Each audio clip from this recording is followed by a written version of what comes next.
And here I am with Volume 8 of Buddha by Tezuka Osamu. There are 8 volumes in the Buddha series. I've been getting them out of my school library. You can see that here it's a library book. And I've been returning these volumes to my school library as I finish them so that, I don't hog all the books for too long. So at the moment, this one and Volume 7 are the only books I have in my possession. The others are back at the library. The other books are back on the library shelves. Uh, excuse me. I've got a bit of a cough, slight cold this week. I'm going to do my best to soldier on and film this review anyways, but apologies in advance for any coughing that will happen during this review.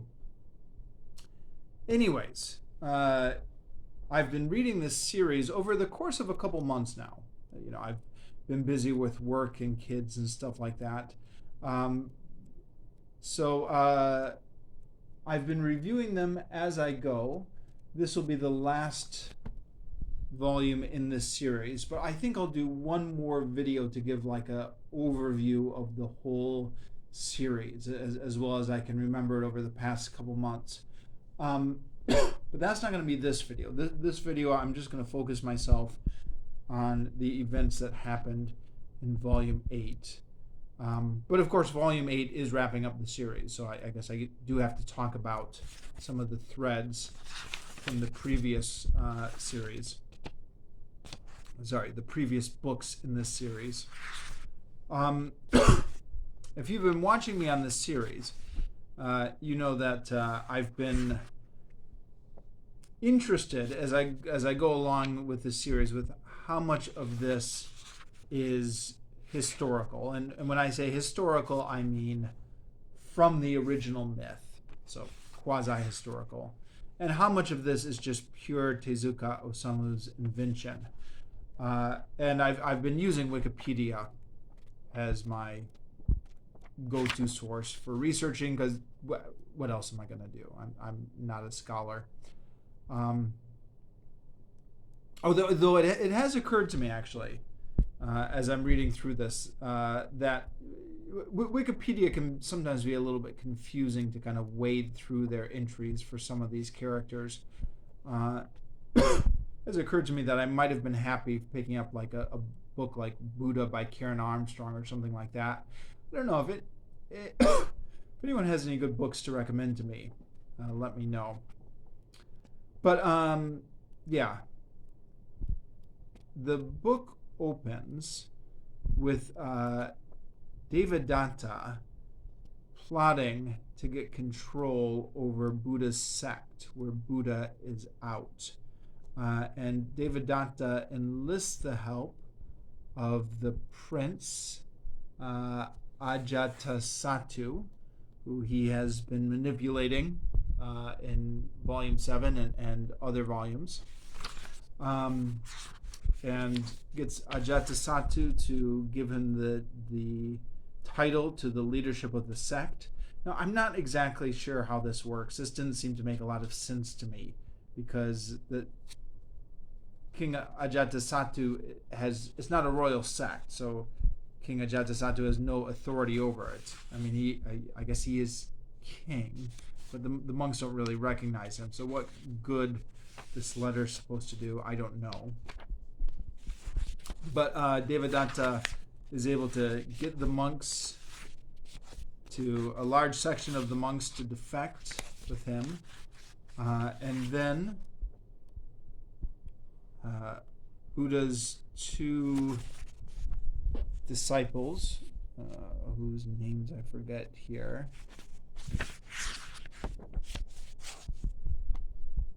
Sorry, their names are here somewhere. Moggallana. Sariputta and Moggallana show up. And they talk to the sect and convince them to go back. At which point Devadatta realizes that everyone has left him. Now, as I've been reviewing this series, I've been, talking a lot, maybe complaining a lot about how ahistorical it is, how it's all completely made up. But this part here does jive within what's in Wikipedia.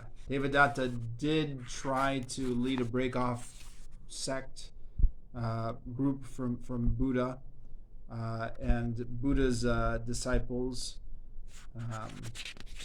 whose names I forgot already, Sariputta and Moggallana, did preach to them and get them to come back.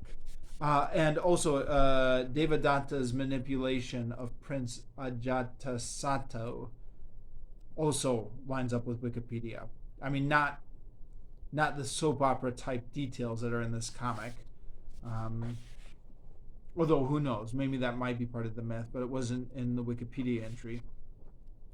But according to Wikipedia, Devadatta did manipulate the Prince Ajatasattu. And while I'm sticking with Devadatta, I might as well skip to the end here, because this is where it wraps up his arc.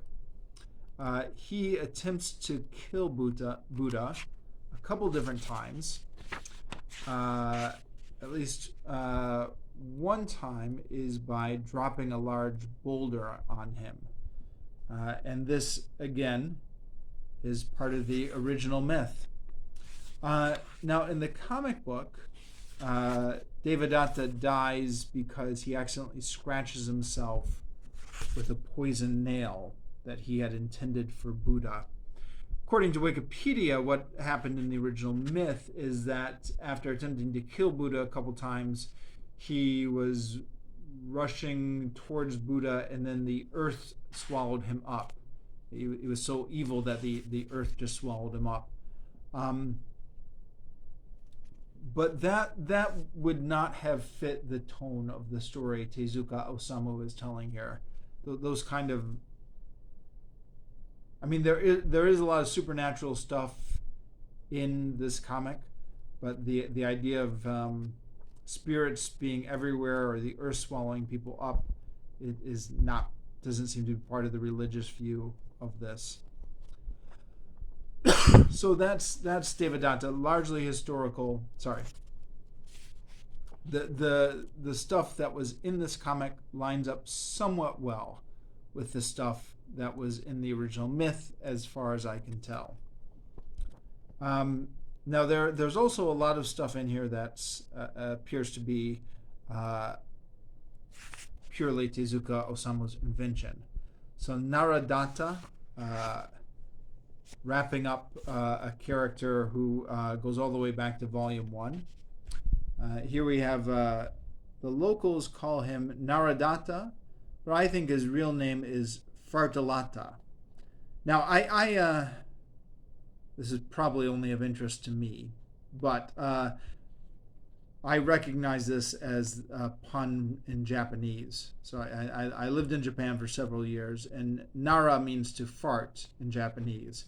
So that's now this is the English translation, obviously, and I've not read this in Japanese, or at least I didn't. In my first video, I talked about how I read Volume 1 in Japanese, but I never made it to Volume 8 in Japanese. But that is obviously where that pun might come from. So this is a character that was all the way from Volume 1, and then I think at the end of Volume 1, I believe, was cursed to live like an animal. And this is the end of his story arc here, where Buddha comes and admires how holy he is. Excuse me. I don't know if that's really a satisfying arc to the character. I get the feeling that Tezuka Osamu largely didn't know what to do with that character. So he just goes away for much of the comic, and then comes back to die in Volume 8. And speaking of characters I'm not quite sure Tezuka Osamu knew what to do with, Tacha, who his final character arc here is to die violently in his quest to avenge the to avenge the Kosalans. So he has a flashback to his childhood from Volume 1, where they killed his mother. Now, here is where I'm beginning to regret having already returned the first several volumes to the library, because I could be remembering this wrong, but did they kill his mother in Volume 1? I thought they killed his sister in Volume 1. Is this a continuity error? Or am I just remembering it wrong? So I'm not quite sure Tata had a satisfying arc here. I kind of get the impression that this is yet another character Tezuka Osamu didn't know what to do with. For example, that thing that was in the first couple of volumes where Tata could possess the body of animals and then just disappeared halfway through the series. For no apparent reason that I could tell, there was some sort of aside mentioned about how he had lost the ability to empathize with animals or something as he had grown up and become more hardened. I had kind of assumed that that would be part of his character arc, would be getting that ability back or reconciling himself to that or something, that would come back in some way at the end. But there's nothing here about his ability to possess the soul of animals. And yeah, the setup he got in Volume 1 just doesn't seem to be paying off here. And again, this makes me suspect that Tezuka Osamu was just making this series up as it was being serialized, making up as he was going along, and didn't quite know what to do with it. There's some more of Buddha preaching, but we don't really get any deep insights into his philosophy.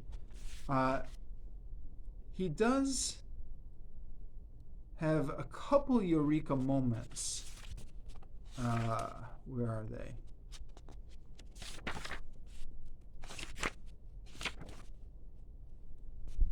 Here. So he's got a eureka moment. He said, the king just smiled. It worked. Seeing that smile was like seeing a God smile. God. Wait.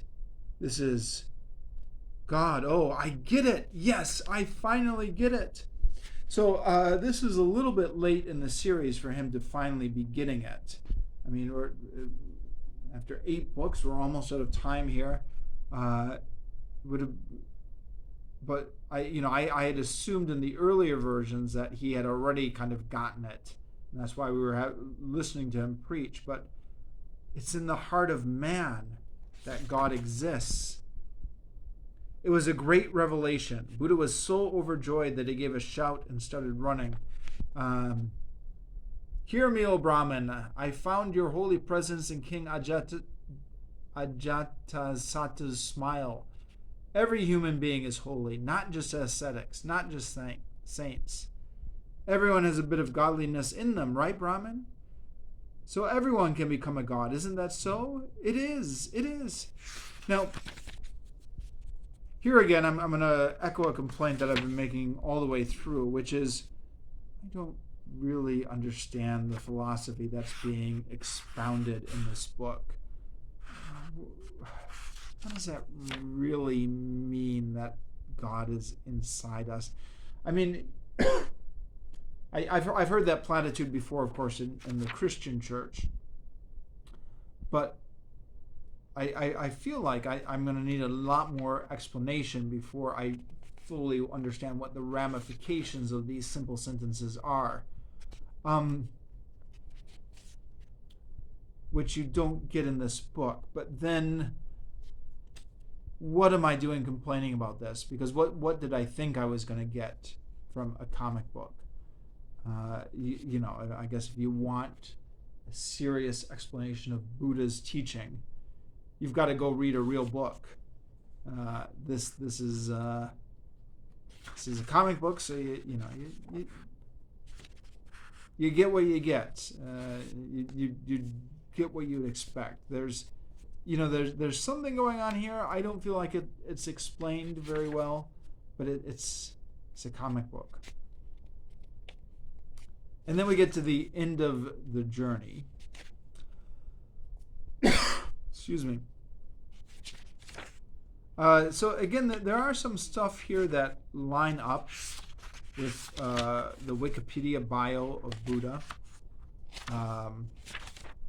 He gets sick and dies after a last meal, which contains possibly dodgy mushrooms.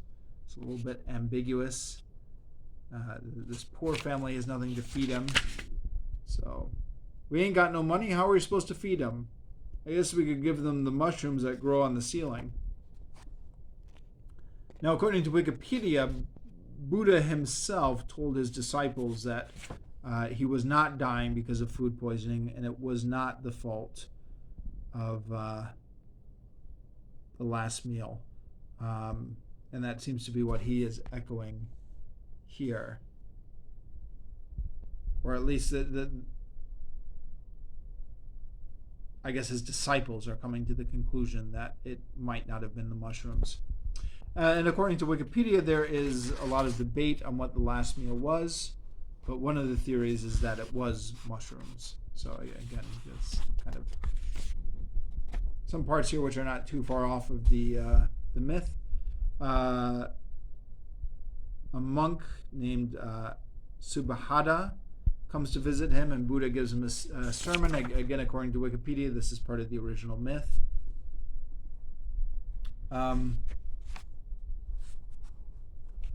Then there's this weird part here where they're talking about Buddha dying. So it says, "So you mean we're about to lose our master?" It says, "That means we won't have to deal with anybody telling us what to do. We'll have no master. We can do whatever we want. How dare you talk about Buddha? How dare you talk like that about Buddha? I will never forgive a wretch who would dare to betray Buddha and his teachings. I, Anuruddha, will never forgive you. Sorry." So I don't know what that is referring to. I looked Anuruddha up on Wikipedia, and it was one of Buddha's disciples. I couldn't find anything mentioned here about this incident. I'm not quite sure who this is. I think Anuruddha, that must be referring to him, right? And then we never hear about that again. Whatever. That's the end of that plot point. And then Buddha dies. Trying to think if there's anything else worth commenting on in this.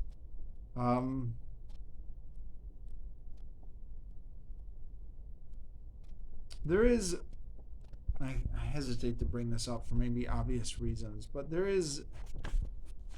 I've mentioned there's some weird stuff in here that maybe doesn't fit the tone of a religious comic, but Japan has different tastes, aesthetics than the West. So King is being locked up and starved to death.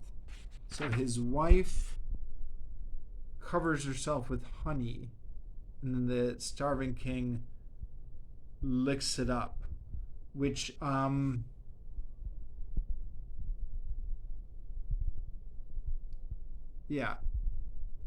we're instructed by the author, don't think dirty thoughts while reading this, or instructed by one of the characters. And yet, what is this doing in here, huh? Is this part of the original historical myth? I couldn't find it on Wikipedia, but well, you never know. It could be. Could be.